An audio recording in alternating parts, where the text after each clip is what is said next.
नमस्ते बच्चों, कैसे हैं आप सब। आशा है घर में स्वस्थ और सुरक्षित है। ಮನೆಯಲ್ಲಿ ಎಲ್ಲರೂ ಸುರಕ್ಷಿತವಾಗಿದ್ದೀರಿ अल्वा। तो चलिए आज हम छठी कक्षा के आगे के पाठ को जानने की कोशिश करें। बच्चों, यशोदा मैया और श्री कृष्ण के इस चित्र को देखते ही आप लोग पहचान गए होंगे कि आज हम किस पाठ के बारे में जानने की कोशिश कर रहे हैं। ಯಶೋದೆ ಹಾಗೂ ಶ್ರೀ ಕೃಷ್ಣನ ಚಿತ್ರವನ್ನು ನೋಡಿದ ತಕ್ಷಣ ನಿಮಗೆಲ್ಲರಿಗೂ ಗೊತ್ತಾಗ್ತಿದೆಯಲ್ವಾ ನಾವು ಈ ದಿನ ಯಾವ ಪಾಠದ ಬಗ್ಗೆ ತಿಳ್ಕೊತಾ ಇದ್ದೀವಿ ಅಂತ। जी हाँ, बिल्कुल सही पहचाना आप लोगों ने, ಸರಿಯಾಗಿ ಗುರ್ತಿಸಿದ್ರಿ ಮಕ್ಕಳೇ। ತಮ್ಮ ಪಠ್ಯ ಪುಸ್ತಕದ 96ನೇ ಪುಟದಲ್ಲಿ ಇರುವಂಥ ಮಾ ಕಾ ಪ್ಯಾರ್ ಅನ್ನೋ ಪದ್ಯವನ್ನು ನಾವೀಗ ಅರ್ಥ ಮಾಡ್ಕೊಳ್ಳಿಕ್ಕೆ ಪ್ರಯತ್ನ ಪಡೋಣ ಮಕ್ಕಳೇ। ಅಹಂ ಬ್ರಹ್ಮಾಸ್ಮಿ ಅನ್ನೋ ತತ್ವದ ಆಧಾರದ ಮೇಲೆ ಅಣುರೇಣ ತೃಣಕಾಷ್ಠಗಳಲ್ಲೂ ಸಹ ದೈವತ್ವವನ್ನು ಹುಡುಕುವಂಥ ಸಂಸ್ಕಾರ ಭಾರತೀಯರದ್ದು। ಅದರಲ್ಲೂ ನಮ್ಮ ಜೀವನದ ಏಳ್ಗೆಗೆ ತಮ್ಮ ಸರ್ವಸ್ವವನ್ನು ತ್ಯಾಗ ಮಾಡುವಂತಹ ತಾಯಿ, ತಂದೆ, ಗುರುಗಳನ್ನು ಅತ್ಯಂತ ಪೂಜ್ಯ ಭಾವದಲ್ಲಿ ಕಾಣ್ತಾ ಇರುವಂಥ ಸಂಸ್ಕಾರವೂ ಇದೆ। तो इसलिए कहा गया है कि मातृदेवो भव, पितृदेवो भव, आचार्य देवो भव, अतिथि देवो भव। तो आज की इस कक्षा को हम एक श्लोक के द्वारा शुरू करने जा रहे हैं। तो चलिए हम उन दोनों श्लोकों में आचार्य और माँ की क्या प्रमुखता है इसे जानने की कोशिश करें। ओम ब्रह्मानंदं परमसुखदं केवलं ज्ञानमूर्तिं द्वन्द्वातीतं गगनसदृशं तत्त्वमस्यादिलक्ष्यम् एकं नित्यं विमलमचलं सर्वधि साक्षिभूतं भावातीतं त्रिगुणरहितं सद्गुरुं तं नमामि, सद्गुरुं तं नमामि। ಭಾವಾರ್ಥ: ಬ್ರಹ್ಮಾನಂದವನ್ನು ನೀಡುವವನು, ಪರಮ ಸುಖವನ್ನು ಕೊಡುವವನು, ಜ್ಞಾನದ ಮೂರ್ತಿಯೂ ಆಗಿರುವ, ದ್ವಂದ್ವಗಳಿಗೆ ಅತೀತನಾಗಿರುವ, ಆಕಾಶದಷ್ಟು ವಿಶಾಲವಾಗಿರುವ ತತ್ವಮಸಿ, ಪ್ರಜ್ಞಾನಂ ಬ್ರಹ್ಮ, ಅಯಮಾತ್ಮ ಬ್ರಹ್ಮ, ಅಹಂ ಬ್ರಹ್ಮಾಸ್ಮಿ ಈ ಮಹಾವಾಕ್ಯ ಸ್ವರೂಪನೂ ಆಗಿರತಕ್ಕಂಥ ಒಬ್ಬನೇ ಆಗಿರುವ ನಿತ್ಯನೂ, ನಿಷ್ಕಲ್ಮಶನೂ, ಅಚಲನೂ, ಧೀಶಕ್ತಿ ಹೊಂದಿದವನು, ಭಾವಾತೀತನು, ತ್ರಿಗುಣರಹಿತನೂ ಆದ ಶ್ರೀ ಗುರುವಿಗೆ ನನ್ನ ನಮಸ್ಕಾರಗಳು। ಆಸ್ತಾಂ ತಾವದಿಯಂ ಪ್ರಸೂತಿ ಸಮಯೇ ದುರ್ವಾರಶೂಲೌ ವೃಥಾ ನೈರುಚ್ಯೇತನು ಶೋಷಣಂ ಮಲಮಯೀ ಶಯ್ಯಾ ಚ ಸಂವತ್ಸರೀ ಏಕಸ್ಯಾಪಿ ನ ಗರ್ಭಭಾರಭರಣ ಕ್ಲೇಶಸ್ಯ ಯಸ್ಯಾಕ್ಷಮಃ ದಾತುಂ ನಿಷ್ಕೃತಿಮುನ್ನದೋಪಿ ತನಯಃ ತಸ್ಯೈ ಜನನ್ಯೈ ನಮಃ। ಭಾವಾರ್ಥ: ಅಮ್ಮ, ನನ್ನನ್ನು ಹೆತ್ತ ಸಮಯದಲ್ಲಿ ನೀನು ವಿಪರೀತ ಹೊಟ್ಟೆನೋವು ಅನುಭವಿಸಿದೆಯಲ್ಲವೇ? ಶರೀರದ ಹೊಳಪು ಕಳೆದುಕೊಂಡರೂ ಸಹ, ಮಲದಿಂದ ಹಾಸಿಗೆ ಮಲಿನವಾದರೂ ಸಹ ಒಂದು ವರ್ಷಕಾಲ ಆ ಮಹಾಕಷ್ಟವನ್ನು ಹೇಗೆ ತಾನೇ ಸಹಿಸಿದೆಯೋ ಅಲ್ಲವೇ? ಯಾರೂ ಕೂಡ ಅಂಥ ಬಾಧೆಯನ್ನು ಸಹಿಸಲಾರರು। ಆದ್ದರಿಂದ ಎಷ್ಟೇ ದೊಡ್ಡವನಾದರೂ ಕೂಡ ಮಗ ತಾಯಿಯ ಋಣ ತೀರಿಸಬಲ್ಲನೇ? ಆದ್ದರಿಂದ ಅಂಥ ಮಾತ್ರ ಸ್ವರೂಪಿಯಾದ ತಾಯಿಗೆ ನನ್ನ ಶಿರಸಾಷ್ಟಾಂಗ ನಮಸ್ಕಾರಗಳು। तो चलिए बच्चों, जैसे वैद्यो नारायणो हरिहि ಇದರ ಜೊತೆ ನಮ್ಮ ಜೀವನದ ಅವಿಭಾಜ್ಯ ಭಾಗವಾದಂತಹ ತಾಯಿ, ತಂದೆ, ಆಚಾರ್ಯರಿಗೆ ಒಂದು ಅಭಿನಯ ಗೀತೆಯ ಮೂಲಕ ನಮನವನ್ನು ಸಲ್ಲಿಸಿ ಬರೋಣ। ಈಗ ಒಂದು ಅಭಿನಯ ಗೀತೆಯನ್ನು ನೋಡೋಣವಾ? ನವಮಾಸ ಹೊತ್ತು ನನ್ನನು ಹೆತ್ತು ಸಾಕಿದ ತಾಯಿ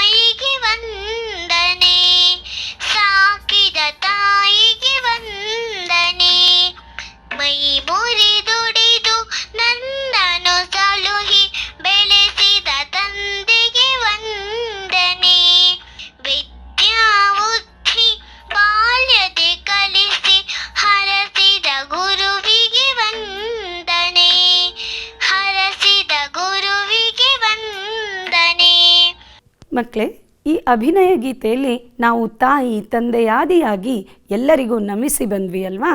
तो चलिए अब हम माँ का प्यार इस कविता के विस्तृत जानकारी प्राप्त करेंगे. प्यार यानी प्रीति, प्रेमा. और इस कविता के कवि हैं डॉक्टर टी.जी. ಪ್ರಭಾಶಂಕರ್ ಪ್ರೇಮಿ ಜಿ. ಮಕ್ಕಳೇ, ನಮ್ಮೆಲ್ಲರಿಗೂ ಹೆಮ್ಮೆಯ ವಿಷಯ ಅಂದರೆ ಇವರು ಒಬ್ಬ ಅಹಿಂದಿ ಕವಿ. ಅಂದರೆ ಯಾರ ಮಾತೃಭಾಷೆ ಹಿಂದಿ ಅಲ್ಲ, ಆದರೆ ಹಿಂದಿಯಲ್ಲಿ ಅವರು ಸಾಹಿತ್ಯವನ್ನು ರಚನೆ ಮಾಡಿದ್ರೆ, ಗದ್ಯಗಳನ್ನು ಬರೆಯೋದು, ಪದ್ಯಗಳನ್ನು ಬರೆಯೋದು, ನಾಟಕಗಳನ್ನು ರಚಿಸೋದು ಹಿಂದಿ ಭಾಷೆಯಲ್ಲಿ ಮಾಡಿದ್ರೆ ಅಂತಹ ಕವಿಗಳನ್ನು ನಾವು ಅಹಿಂದಿ ಕವಿ ಅಂತ ಕರಿತೇವೆ. तो ये डॉक्टर टी.जी. प्रभाशंकर प्रेमी जी बेंगलुरु यूनिवर्सिटी यानी बेंगलुरु विश्वविद्यालय में हिंदी विभाग के प्रोफेसर भी रहे हैं. तो बच्चों, अब हम माँ का प्यार इस कविता के कवि डॉक्टर टी.जी. प्रभाशंकर प्रेमी जी से ही जान लेंगे कि इन्हें इस माँ का प्यार कविता लिखने के लिए प्रेरणा कैसे मिली, इस कविता रचना का उद्देश्य क्या है. तो चलिए उनसे हम कुछ सुनेंगे. माँ का प्यार, ये 6th स्टैंडर्ड के बच्चों के लिए जो अभी अभी अक्षर ज्ञान हिंदी का सीख रहे हैं, उन लोगों के लिए रची गई कविता है. इस कविता का उद्देश्य माँ को बच्चों के लिए परिचय कराना है. माँ एक तरह से गुरु है, बच्चों के लिए गुरु सब कुछ है. उसी तरह माँ भी बच्चे के लिए सब कुछ है. माँ का प्यार ही पहला प्यार है बच्चे के लिए. और माँ और बच्चे का संबंध जो है वो अटूट संबंध है. और वो इस तरह का संबंध है कि माँ बच्चे को सब कुछ सिखाती है, चलने से लेकर के खेलने से सब कुछ सिखाती है. ये माँ का जो प्यार है, माँ की ममता जो है, वही माँ का प्यार है. उसका कोई आर नहीं है, पार नहीं है. तो ये मेरा इस कहने का उद्देश्य है. इस कविता को लिखने के पीछे कारण, दो कारण हैं. एक तो पहले से मेरे लिए माँ के प्रति वो सद्भावना है. मैं बहुत सारी कविताएं माँ पर लिखता रहता हूँ मैं. एक तो बहुत पहले माँ कन्नड़ में ताई नाम से मैंने लिखा था, वो भी बच्चों के लिए था. स्कूल में भी उसको गाते थे. जैसे ಹೆತ್ತ ತಾಯಿ ಹೊತ್ತ ತಾಯಿ ಹೆತ್ತು ಹೊತ್ತು ಸಾಕಿ ಸಲಹಿ ಬೆಳೆಸಿದಾಕೆ ನನ್ನ ತಾಯಿ ಮರೆಯಲಾದೀತೆ, ಮೊದಲ ಅಡಿಯ ನಿಡಿಸಿದಾಕೆ ಮೊದಲ ಪಾಠ ಕಲಿಸಿದಾಕೆ ತಾಯಿಯವಳು ದೇವರ ಮಗೆ ಮರೆಯಲಾದೀತೆ, ಮನೆಯ ಮೊದಲ ಪಾಠಶಾಲೆ ತಾಯಿ ಮೊದಲ ಗುರುವು ಮತ್ತೆ ताई नाडु ताई नुड़िए मरेयलादीते, यही भाव उसमें भी है. तो इस प्रकार की कविता लिखने के पीछे एक कारण ये भी है, एक वो जब एडिट कर रहा था इस 7th स्टैंडर्ड पुस्तक को, उसी संदर्भ में मेरे ही साथ बैठे थे वो 6th स्टैंडर्ड के वो जो चेयरमैन, उन्होंने कहा मेरे लिए एक ऐसी कविता चाहिए जो बच्चों के लिए बहुत सरल हो. तब मैंने सोचा कि इस तरह की कविता क्यों न लिखो, तो उनके लिए उसी संदर्भ के लिए मैंने ये कविता प्रस्तुत की. इस कविता में मैं यही कहना चाहता हूँ कि बच्चों को माँ का प्यार ही सब कुछ है, और बच्चों के लिए मातृभाषा, माँ और गुरु, ये तीनों का संदेश बच्चों को पहुँचना चाहिए. यही मेरा उद्देश्य है. तो चलिए अब हम इस कविता के आरोहण अवरोहण के साथ गायन सुनने की कोशिश करें. ಕೇಳಿಬರೋಣ ಈ ಪದ್ಯವನ್ನು. ಹಾಗೆ ನೀವೆಲ್ಲರೂ ಇದನ್ನು ಕಂಠಪಾಠ ಮಾಡಿ ಅಂತ ನಿಮಗೆ ಸಲಹೆಯನ್ನು ಕೊಡ್ತಾನೆ. पाला पोसा मेरी माँ ने, पग पग पर संभाला माँ ने, उंगली पकड़ कर लिखना सिखाया, खाकर ठोकर उठना सिखाया. माँ ही पहली गुरु है मेरी, घर ही पहला गुरुकुल है. सदा बसी है माँ की मूरत, कैसे भूलूं माँ की सूरत.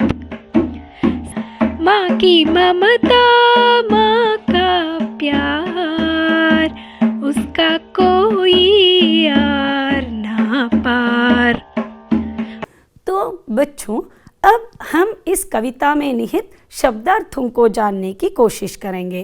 तो पहला शब्द है पोसना, यानी पोषण करना, पालन पोषण करना, पोषिसु। पग पग पर, कदम कदम पर, हेज्जे हेज्जेगे, पग शब्द का और एक शब्द है कदम। और ठोकर खाना, इस शब्द का अर्थ है चोट खाना, ಪೆಟ್ಟು ತಿನ್ನು, ಎಡವುವುದು। ಹಾಗೆ ಮುಂದಿನ ಶಬ್ದಗಳನ್ನು ನೋಡೋಣ। गुरुकुल यानी विद्या सीखने का केंद्र। तो मूर्त शब्द का अर्थ है मूर्ति, सूरत शब्द का अर्थ है चेहरा, मुखा। आर ना पार, मेरे इಲ್ಲದ, जिसकी कोई सीमा ना हो, अंत्यवे इಲ್ಲದ, ಕೊನೆಯೇ ಇಲ್ಲದ ಅನ್ನೋ ಅರ್ಥ। तो चलिए बच्चों, अब हम माँ के प्यार से रूबरू होके आते हैं।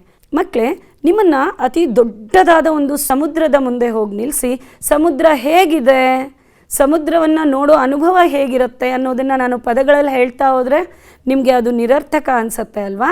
ಹಾಗೆಯೇ ಅಮ್ಮನ ಪ್ರೀತಿ ಬಗ್ಗೆ, माँ के प्यार को और प्रतिदिन प्रतिक्षण अनुभव कर रहे हैं, लेकिन मेरे द्वारा माँ के प्यार के बारे में बताना शायद ही यह फीका पड़ेगा। फिर भी एक कविता की दृष्टि से हम शब्दार्थ आदि को जानने की कोशिश करें। हमें पाला पोसा यानी पालन पोषण करने वाली कौन है? माँ है। ನಮ್ಮನ್ನು ಪಾಲಿಸಿ ಪೋಷಿಸಿ ಸಂರಕ್ಷಿಸುವಂಥ ಕೆಲಸ ಯಾರು ಮಾಡ್ತಾರೆ? ಕೇವಲ ಅಮ್ಮ। ಪಗ್ ಪಗ್ ಪರ್ ಸಂಭಾಲ ಮಾನೆ, ಆ ಚಿಕ್ಕಂದಿನಲ್ಲಿ ನಾವು ಅಂಬೆಗಾಲು ಇಡುವಾಗ ಅಕಸ್ಮಾತ್ ಬಿದ್ದಾಗ ಗಾಬರಿ ಆಗ್ತಿದ್ದಂಥ ಅಮ್ಮ, ನಾವು ಇಷ್ಟು ದೊಡ್ಡವರಾದ್ಮೇಲೂ ಅಕಸ್ಮಾತಾಗಿ ನಮಗೆ ಪೆಟ್ಟಾದರೆ ಅಷ್ಟೇ ನೋವನ್ನು ಈಗಲೂ ಸಹ ಅಮ್ಮ ಅದನ್ನ ಫೀಲ್ ಮಾಡ್ಕೋತಾರೆ। तो हमें माँ ने पग पग पर संभाला है, ಹೆಜ್ಜೆ ಹೆಜ್ಜೆಗೂ ನಮ್ಮನ್ನು रक्षिस्ताಳೆ। इस चित्र में आप देख सकते हैं जिस प्रकार माँ पुचकार रही है, खाना खिला रही है और हमें स्वयं बच्ची होकर हमारे साथ खेल रही है। तो इस तरह हम कह सकते हैं कि माँ ने हमें पालन पोषण भी किया और पग पग पर, कदम कदम पर हमें संभालना भी माँ ने ही किया है। आगे चलें। ಉಂಗಲಿ ಪಕಡ್ಕರ್ ಲಿಖನಾ ಸಿಖಾಯ। ಮಕ್ಕಳೇ, ನೀವು ಶಾಲೆಗೆ ಬರಲಿಕ್ಕಿಂತ ಮುಂಚೆನೇ ಚೈತ್ರ ವೈಶಾಖ ಕಲ್ತು ಬಂದಿದ್ರಿ, ಕೆಲವು ಮಗ್ಗಿಗಳನ್ನು ಕಲ್ತು ಬಂದಿದ್ರಿ, ಅಂಕೆಗಳು, ABCD, ಅಕ್ಷರಾಭ್ಯಾಸ, ಪದಗಳ ರಚನೆ ಇವೆಲ್ಲವನ್ನು ಕಲ್ತು ಬಂದಿದ್ರಿ। ಅದನ್ನು ನಮಗೆ ಹೇಳ್ಕೊಟ್ಟಿದ್ದು ಯಾರು? ಅಮ್ಮ। ಮಗು 1ನೇ ತರಗತಿಗೆ ಮುಂಚೆ ಏನೆಲ್ಲ ಶಿಕ್ಷಣವನ್ನು ಪಡೆದು ಬರುತ್ತೋ ಅದು ಕೇವಲ ಅಮ್ಮನಿಂದ ಆಗಿರುತ್ತೆ। ಉಂಗಲಿ ಶಬ್ದ का अर्थ है ಬೆರಳು, अंगुली ಅಂದರೆ ಹೆಬ್ಬೆರಳು, उंगली ಅಂದರೆ ಬೆರಳು। तो माँ ने हमारी उंगली पकड़कर लिखना सिखाया। ನಮಗೆ ಮೊದಲ ಅಕ್ಷರಾಭ್ಯಾಸ ಶುರು ಆಗೋದು ಅಮ್ಮನಿಂದ। खाकर ठोकर उठना सिखाया। खाकर ठोकर यानी ठोकर खाना, यह एक ಮುಹಾವರಾ है। ಕನ್ನಡದಲ್ಲಿ ನಾಣ್ಣುಡಿಗಳು, ಇಂಗ್ಲೀಷಲ್ಲಿ ಇಡಿಯಮ್ಸ್ ಅಂತೀರಿಯಲ್ಲ, ಅದನ್ನು ಹಿಂದಿಲಿ ಮುಹಾವರಾ ಅಂತವೆ। ठोकर खाकर यानी ಎಡವಿ ಬಿದ್ದಾಗ ನಮ್ಮನ್ನು ಎದ್ದು ನಮ್ಮನ್ನು ನಾವು ಸುಧಾರಿಸ್ಕೊಳ್ಳೋದು ಸಹ ನಮಗೆ ಅಮ್ಮನೇ ಕಲಿಸಿದ್ದಾರೆ। तो यहाँ पर कुछ ऐसे साधकों की सूची है बच्चों, जिनके जीवन में जो भी साधनाएं घटी हैं वो सब सिर्फ और सिर्फ उनकी माताओं से ही हुई है। जैसे हम सबसे पहले उदाहरण शिवाजी महाराज को ही लेंगे। शिवाजी महाराज बचपन में ही अपने पिता के प्रेम से वंचित थे, तो उनकी माता जीजाबाई ने उन्हें शस्त्रास्त्रों का प्रयोग करने से लेकर महाभारत, रामायण, भगवद गीता जैसे शास्त्रीय शिक्षा भी माँ ने ही प्रदान किया था, ताकि वे आगे चलकर महान हिंदू साम्राज्य की स्थापना कर पाए। ಸೊ ನಿಮಗೆ ಅರ್ಥ ಆಯ್ತಲ್ಲ ಮಕ್ಕಳ, ಜೀಜಾಬಾಯಿಯವರು ಶಸ್ತ್ರಾಸ್ತ್ರಗಳ ಬಳಕೆಯ ಜೊತೆ ಶಾಸ್ತ್ರಗಳನ್ನು ಸಹ ಶಿವಾಜಿ ಮಹಾರಾಜರಿಗೆ ಹೇಳ್ಕೊಟ್ಟಿದ್ರು। और दूसरा उदाहरण है स्वामी विवेकानंद जी। ಬಹುಶಃ ಒಂದು ಘಟನೆ ಗೊತ್ತಲ್ವಾ ಮಕ್ಕಳ? ಒಮ್ಮೆ ಬಾಲಕ ನರೇಂದ್ರ ತನ್ನ ತಂದೆ ತಾಯಿಯ ಜೊತೆ ಜಟ್ಕಾ ಬಂಡಿಯಲ್ಲಿ ಹೋಗ್ತಾ ಇದ್ರು। ಅದ್ಯಾಕೋ ಅವ್ರ ತಂದೆಗೆ ಅನ್ನಿಸ್ತು, ನರೇಂದ್ರ ನೀನು ಮುಂದೆ ಬೆಳೆದು ದೊಡ್ಡವನಾಗಿ ಏನಾಗ್ತೀಯಾ ಅಂತ। ಆ ಕುದುರೆಯ ಹೆಜ್ಜೆಗಳ ಗುರುತನ್ನು ಕಂಡು ಹಿಡಿತಾ ಇದ್ದಂಥ ನರೇಂದ್ರ ತಕ್ಷಣವೇ ಕೊಟ್ಟಂಥ ಉತ್ತರ ಜಟ್ಕಾ ಸಾಬಿ ಆಗ್ತೀನಿ ಅಂತ। ಆ ಉತ್ತರವನ್ನು ಗಮನಿಸಿದಂಥ ಅವರ ತಾಯಿ ಮನೆಗೆ ಬಂದ ತಕ್ಷಣ ನರೇಂದ್ರನನ್ನು ಕೊಂಡೊಯ್ದು ಮಹಾಭಾರತದ ಯುದ್ಧದಲ್ಲಿ ಸಪ್ತಾಶ್ವರೂಢನಾಗಿ ಅರ್ಜುನನ ಸಾರಥಿಯಾಗಿ ಕುದುರೆಯನ್ನು ಓಡಿಸ್ತಾ ಇದ್ದಂಥ ಕೃಷ್ಣನ ಚಿತ್ರವನ್ನು ತೋರಿಸಿ ಖಂಡಿತ ನೀನು ಜಟ್ಕಾ ಸಾಬಿಯಾಗು. ಆದರೆ ಈ ರೀತಿ ಇಡೀ ಭಾರತದ ಉದ್ಧಾರಕ್ಕಾಗಿ ಶ್ರಮಿಸಿದಂಥ ಕೃಷ್ಣನ ರೀತಿಯ ಜಟ್ಕಾ ಸಾಬಿ ನೀನಾಗು ಅನ್ನೋ ಸಂದೇಶವನ್ನು ಅಮ್ಮ ಕೊಡ್ತಾರಂತೆ. ಆಗಿನಿಂದ ನರೇಂದ್ರ ತನ್ನ ಜೀವನದ ಮುಖ್ಯ ಗುರಿ ಭಾರತೋದ್ಧಾರ ಅನ್ನೋದನ್ನು ಮನಗಂಡ್ರು. और यह है थॉमस अल्वा एडिसन. ये बचपन से ही बहरे थे. ಬಾಲ್ಯದಿಂದಲೂ ಈ ಹುಡುಗ ಕಿವುಡನಾಗಿದ್ದ. ಶಾಲೆಯಲ್ಲಿ ಪ್ರತಿ ಶಿಕ್ಷಕರು ಇವನನ್ನು ಉದಾಸೀನದ ದೃಷ್ಟಿಯಿಂದ ನೋಡ್ತಾ ಇದ್ರು. ನೀನು ದಡ್ಡ, ನಿನಗೆ ಕಿವಿ ಕೇಳದೆ ಇರೋದ್ರಿಂದ ನಾವು ಹೇಳೋ ಪಾಠ ನಿನಗೆ ಅರ್ಥ ಆಗಲ್ಲ, ನೀನು ಜೀವನದಲ್ಲಿ ಉದ್ಧಾರ ಆಗಲ್ಲ ಅನ್ನೋಂಥ ಬೇಸರದ ಮಾತುಗಳನ್ನು ಟೀಚರ್ಸ್ ಅವನಿಗೆ ಹೇಳ್ತಾ ಇದ್ರು. ಇದನ್ನು ಅರ್ಥ ಮಾಡ್ಕೊಂಡಂಥ ಅವನ ತಾಯಿ ಅವನನ್ನು ಶಾಲೆಯಿಂದ ಬಿಡಿಸಿದ್ರು. ಮನೆಯಲ್ಲೇ ಕೂತು ತಾನೂ ಒಬ್ಬ ಪ್ರಾಥಮಿಕ ಶಾಲಾ ಶಿಕ್ಷಕಿಯಾದ್ದರಿಂದ ಆ ಹುಡುಗನಿಗೆ ಗಣಿತ, ಭೌತಶಾಸ್ತ್ರ ಹಾಗೆ ಎಲೆಕ್ಟ್ರಾನಿಕ್ಕಿಗೆ ಸಂಬಂಧಪಟ್ಟಂಥ ಅನೇಕ ಜ್ಞಾನವನ್ನು ಕೊಡ್ತಾ ಹೋದರು. ಸೊ ಆ ಮಗು ಕೇಳ್ತಾ ಇದ್ದಂತೆ ಅಮ್ಮಂಗೆ, ಅಮ್ಮ ನಾನು ದಡ್ಡನ, ನಾನು ಜೀವನದಲ್ಲಿ ಉದ್ಧಾರ ಆಗೋದಿಲ್ವಾ? ಸೊ ಆ ಮಾತಿಗೆ ಅಮ್ಮ ಕೊಟ್ಟಂಥ ಉತ್ತರ, ಇಲ್ಲ ಮಗು, ನೀನು ಅತ್ಯಂತ ಪ್ರತಿಭಾನ್ವಿತ, ನೋಡ್ತಾ ಇರು, ನಿನ್ನ ಕಾರಣದಿಂದ ಇಡೀ ಜಗತ್ತು ಮುಂದೆ ಒಂದು ದಿನ ಬೆಳಕನ್ನು ಕಾಣುತ್ತೆ. ಅಮ್ಮನಿಂದ ಈ ಆಶೀರ್ವಾದ ಪಡೆದಂಥ ಈ ಹುಡುಗ ಜಗತ್ತಿಗೆ ವಿದ್ಯುತ್ ಬಲ್ಪನ್ನು ಕಂಡು ಹಿಡಿದು ನೀಡಿದಂತಹ ಮಹಾನ್ ವಿಜ್ಞಾನಿಯಾಗಿ ಬೆಳೆದ. ಸೊ ನೋಡಿದ್ರಲ್ಲ ಅಮ್ಮನ ಪ್ರೀತಿಯ ಶಕ್ತಿ ಎಷ್ಟಿರುತ್ತೆ ಅಂತ. ಸೊ ಹಾಗೇ ಮಕ್ಕಳ, ಅಮ್ಮ ನಮಗೆ ಕೇವಲ ಜ್ಞಾನವನ್ನು ಮಾತ್ರ ನೀಡೋದಿಲ್ಲ, ಅದು ಅಲ್ಲದೆ ಅವಳು ನಮಗೆ ಸಂಸ್ಕಾರ, ಮಾನವೀಯ ಮೌಲ್ಯಗಳು, ನಾವು ಯಾವ ಕೆಲಸವನ್ನು ಮಾಡಬೇಕು, ಯಾವ ಕೆಲಸವನ್ನು ಮಾಡಬಾರ್ದು ಅನ್ನೋದನ್ನು ನಮಗೆ ಬಾಲ್ಯದಿಂದಲೇ ಅರ್ಥ ಮಾಡಿಸ್ತಾ ಬರ್ತಾಳೆ. ಒಬ್ಬ ಹುಡುಗ ತನ್ನ 20 ವಯಸ್ಸಿನಲ್ಲಿ ಅವನು ಕಳ್ಳತನದ ಆರೋಪದ ಮೇಲೆ ಅವನನ್ನು ಜೈಲಿಗೆ ಹಾಕಲಾಯಿತು. ಜೈಲಿಗೆ ಹಾಕುವಾಗ ಅವನೊಂದು ಮಾತು ಹೇಳ್ದ, ನನ್ನನ್ನು ನೀವು ಜೈಲಿಗೆ ಕಳಿಸೋದಾದರೆ ನನ್ನ ಅಮ್ಮನನ್ನು ನನ್ನ ಜೊತೆ ಜೈಲಿಗೆ ಕಳಿಸಿ. ಯಾಕೆ ಅಂತ ಕಾರಣ ಕೇಳಿದಾಗ ಆ ಹುಡುಗ ಕೊಟ್ಟಿದ್ದಂಥ ಉತ್ತರ ನೋಡಿ. ನಾನು 6ನೇ ತರಗತಿಯಲ್ಲಿ ಮೊದಲು ಆರಂಭದಲ್ಲಿ ಪೆನ್ಸಿಲ್, ರಬ್ಬರ್, ಬೇರೆಯವರ ಪೆನ್ನನ್ನು ಕದ್ದು ತರಲಿಕ್ಕೆ ಶುರು ಮಾಡಿದ್ದೆ. ಯಾವತ್ತು ಅಮ್ಮ ನೀನು ಮಾಡ್ತಾ ಇರೋದು ತಪ್ಪು, ಬೇರೆಯವರ ವಸ್ತುವನ್ನು ಹೀಗೆ ಕದ್ದು ತರಬೇಡ ಅಂತ ಆಗಲೇ ಬುದ್ಧಿ ಹೇಳಿದಿದ್ರೆ ಬಹುಶಃ ನಾನಿವತ್ತು ಇಷ್ಟು ದೊಡ್ಡ ಕಳ್ಳನಾಗ್ತಿರಲಿಲ್ಲ. ಸೊ ನನ್ನ ತಪ್ಪನ್ನು ತಿದ್ದದಲ್ಲೇ ಇರುವಂಥ ಕಾರಣದಿಂದ ಅಮ್ಮನನ್ನು ನನ್ನ ಜೊತೆ ಜೈಲಿಗೆ ಹಾಕಿ ಅಂತ. ಆದರೆ ಖಂಡಿತ ಯಾವ ತಾಯಿಯೂ ಪ್ರಾಕ್ಟಿಕಲಿ ಈ ರೀತಿ ಇರಲಿಕ್ಕೆ ಸಾಧ್ಯವೇ ಇಲ್ಲ. ಅಮ್ಮ ನಮಗೆ ಜ್ಞಾನದ ಜೊತೆ ಸಂಸ್ಕಾರವನ್ನು ಸಹ ನೀಡ್ತಾರೆ. आगे के चरण को हम देखेंगे. माँ ही पहली गुरु है मेरी, घर ही पहला गुरुकुल है. इन पंक्तियों को पढ़ते ही आप लोगों को एक बात याद आ गई कन्नड़ा में. सो ಮನೆಯೇ ಮೊದಲ ಪಾಠಶಾಲೆ, ಜನನಿ ತಾನೇ ಮೊದಲ ಗುರು ಅನ್ನೋಂಥ ಸಾಲುಗಳು ನೆನಪಾದ್ವಲ್ವಾ ಮಕ್ಕಳ? सो हमारी पहली गुरु कौन है? माँ है. और हमारी पहली पाठशाला कौन सी है? पहली पाठशाला है घर, यानी पहला गुरुकुल हमें घर ही है.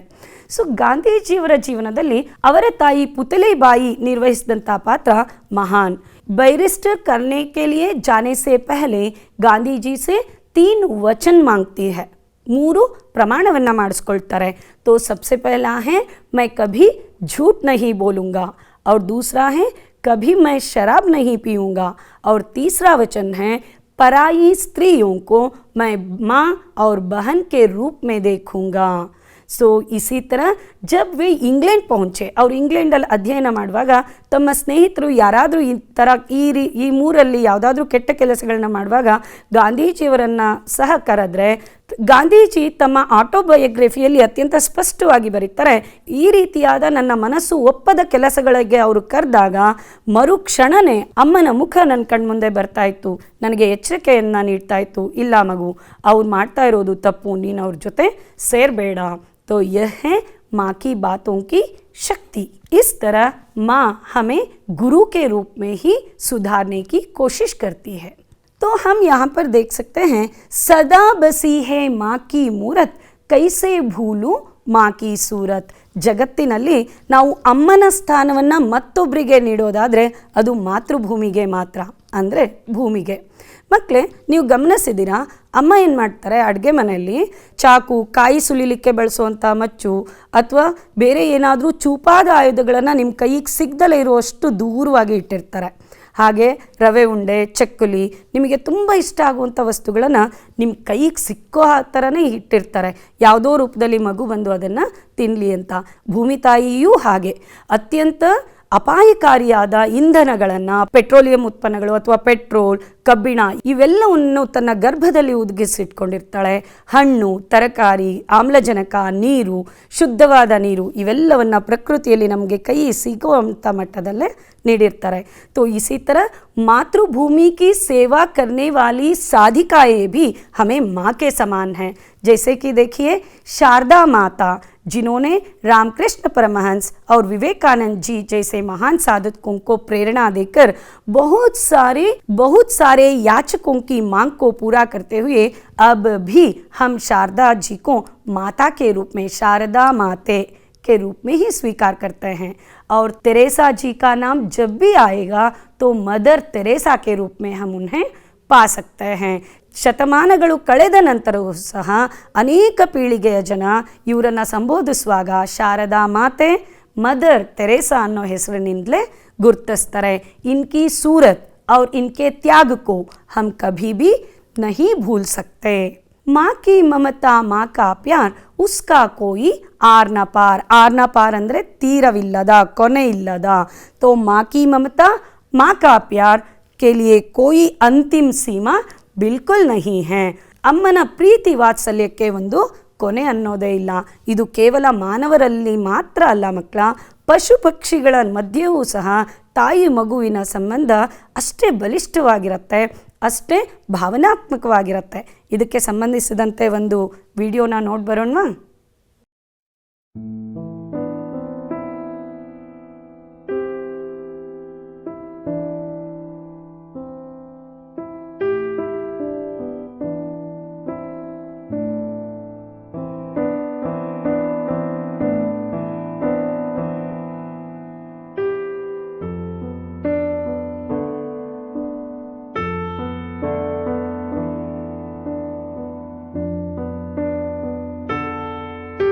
ಮಕ್ಕಳೇ, ಮುಂದೆ ಭಾಷಾಭ್ಯಾಸವನ್ನು ಮುಂದುವರಿಸಲಿಕ್ಕಿಂತ ಮುಂಚೆ ಈ ಪದ್ಯ ಒಂದು ಅಭಿನಯ ಗೀತೆ. ಸೊ ಈ ಪದ್ಯದ ಒಂದು ಅಭಿನಯ ಗೀತೆಯ ವಿಡಿಯೋವನ್ನು ಈಗ ನೋಡಿ ಬರೋಣವಾ? तो चलिए हम एक वीडियो देखते हैं. पाला पोसा मेरी माँ ने, पग पग पर संभाला माँ ने, उंगली पकड़ कर लिखना सिखाया, खाकर ठोकर उठना सिखाया. माँ ही पहली गुरु है मेरी, घर ही पहला गुरुकुल है.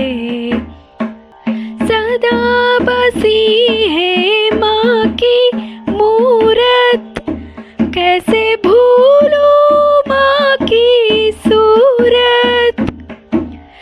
माँ की ममता, माँ का प्यार, उसका कोई यार ना पार.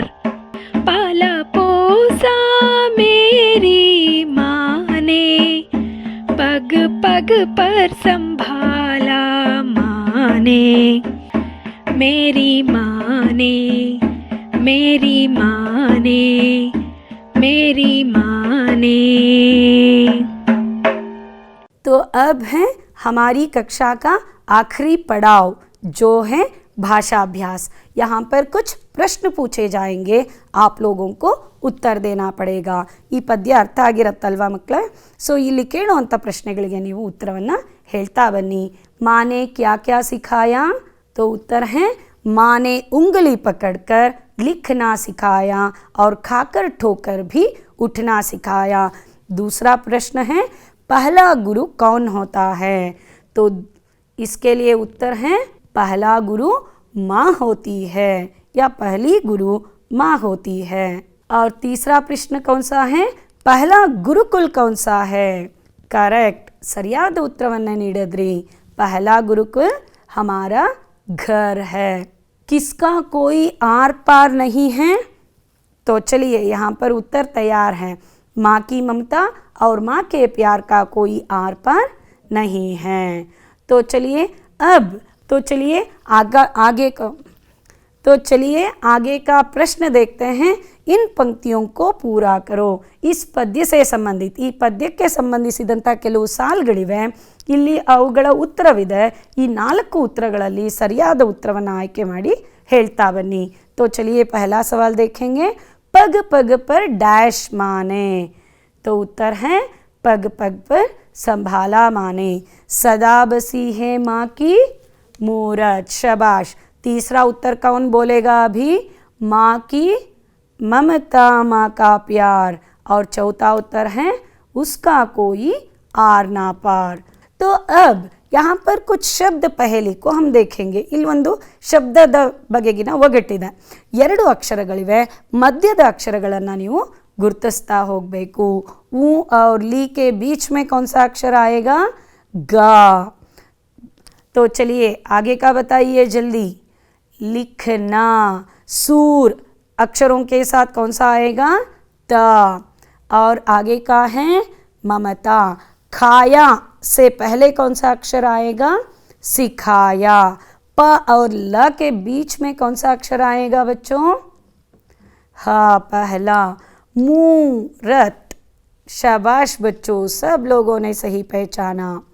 तो अब माँ के प्रति बच्चों के कर्तव्यों की सूची. ಮಕ್ಕಳೇ, ಅಮ್ಮವಂತೂ ನಮ್ಮ ಜೀವನಕ್ಕೆ ಸರ್ವಸ್ವವನ್ನು ತ್ಯಾಗ ಮಾಡ್ತಾಳೆ.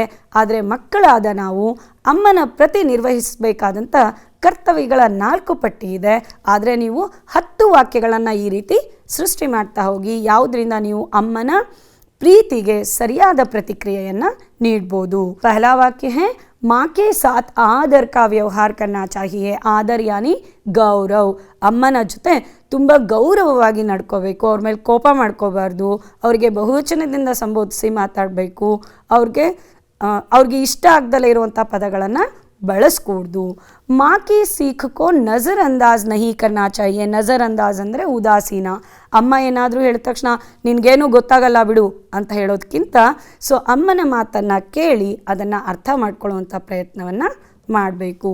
माँ की बातों को मन में रखना चाहिए. ಅಮ್ಮ ಹೇಳುವಂಥ ಹಿತನುಡಿಗಳನ್ನು ನಾವು ಬೇರೆ ಊರಿಗೆ ಹೋಗಲಿ ಅಥವಾ ಬೇರೆ ಸ್ಥಾನಕ್ಕೆ ಹೋಗಲಿ ಯಾವುದೇ ಕಾರಣಕ್ಕೂ ಅಮ್ಮನ ಸಂದೇಶವನ್ನು ನಾವು ಮರಿಕೂಡ್ದು. माँ को हमेशा खुश रखने की कोशिश करना चाहिए. ನಿಮ್ಮ ಯಾವ ವರ್ತನೆಯಿಂದ ಅಮ್ಮನಿಗೆ ಖುಷಿ ಆಗತ್ತೆ, ಅಮ್ಮ ನಗ್ನಗ್ತಾ ಇರ್ತಾರೆ, ಅದೇ ರೀತಿ ವರ್ತನೆಯನ್ನು ರೂಢಿಸ್ಕೊಳ್ಳೋದು ಒಳ್ಳೆಯದು. ಯಾವುದೇ ಕಾರಣಕ್ಕೂ ಅಮ್ಮನಿಗೆ ಅವಮಾನ ಮಾಡುವಂತಹ, ಅಮ್ಮನಿಗೆ ನೋವು ತರುವಂತಹ, ಅಮ್ಮನ ಕಣ್ಣಲ್ಲಿ ನೀರು ಹಾಕಿಸುವಂತಹ ತಪ್ಪು ಕೆಲಸಗಳನ್ನು ನಾವು ಖಂಡಿತ ಮಾಡಕೂಡ್ದು. चलिए बच्चों, अब एक गृह कार्य है. ನಿಮ್ಮ ಮನೆ ಪಾಠಕ್ಕೆ ಅಂತ ಕೆಲವು ಪ್ರಶ್ನೆಗಳಿವೆ ಮಕ್ಕಳೇ. ಈ ಪ್ರಶ್ನೆಗಳನ್ನು ಬರ್ಕೊಳ್ಳಿ. ಹಾಗೆ ಇದನ್ನು ಬರೆದು अपने अध्यापकों को दिखाइएगा. ನಿಮ್ಮ ಟೀಚರ್ಸ್ಗೆ ಇದನ್ನು ತೋರಿಸಿ. आशा है आज का पाठ आप लोगों को समझ में आया होगा. माँ के प्यार से संबंधित बहुत सारी जानकारी हम लोगों ने पाया. इसके साथ साथ कुछ भाषा अभ्यास और व्याकरणांशों की भी जानकारी हम लोगों ने प्राप्त की. धन्यवाद.